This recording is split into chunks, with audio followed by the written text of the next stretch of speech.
Dystopia warning, obviously. In the words of Roots Manoeuvre, well. It's not been a quiet end to recess, no. Another week, another criminally negligent scandal for the Conservative Party, yeah. Do you want to know one of the worst parts about it all? About all the mad shit that they're up to? Well, if it went to the point where people died on like a large scale, like say COVID, you know, or Grenfell because of government negligence, all they've got to do is hold a little inquiry, completely ignore the advice, that then they just get away with it scot-free, saying they'll learn lessons from the lives of the poor. There's no repercussions for any of them. Oh, I wonder why they want the job.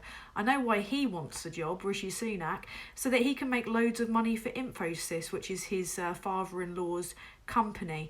It's like a Benny Hill sketch, you know, and instead of Johnson, you know, running after a bunch of scantily clad women, it's Sunak and his ilk running after contracts, money, yachts, gack, you know, whatever they want that week. That's how it works. And we've got a press that does fuck all about it. Anyway, what have they done this time? I will tell you.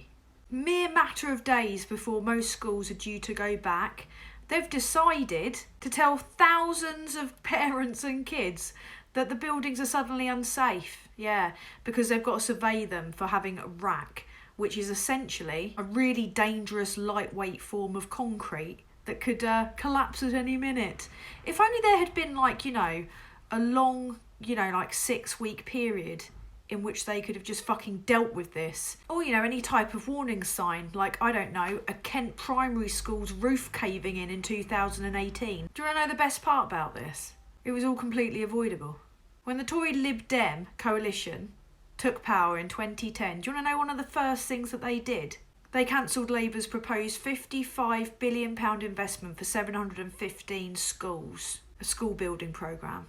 That was when the ideological austerity hit, you know, making us pay for the bankers like Sunak, completely decimating our economy. They didn't just fail to invest, they failed to maintain and then introduced the cuts. And it's not just schools, no, it's our hospitals. This is a prop holding up the ceiling above the reception of the Queen Elizabeth Hospital in Norfolk. But again, totally fine, because the NHS can handle it, can't it? You know, there's just over 7 million people on a waiting list at the moment. In 2022, you know, 340,000 people died awaiting treatment, a figure that had doubled in 5 years. And on top of all that, the buildings are unsafe. And what's the government's response? Blaming strikers. Yeah, because people working in these conditions, not wanting to rely on fucking food banks are the problem, aren't they?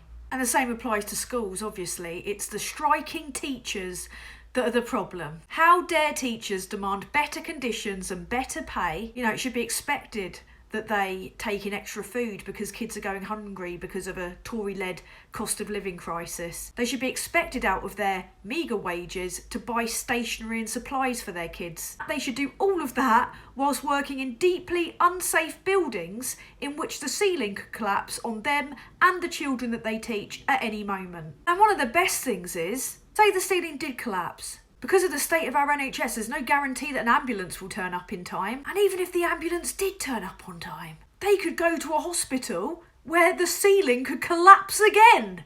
And if you want to take someone to court about all this, not that it's possible to, because the Tories literally get away with murder, well, yeah, that's right. The roofs of the courts are falling in as well. They're being forced to close courts at a time when the justice system is so unbelievably broken, again, due to Tory cuts and the inability to maintain even the most basic institution. If you were to be a victim of a crime now, you're unlikely to get a court spot until 2025. On top of that, police stations and prison roofs are falling in too. That's fine though, they don't need to be secure, do they?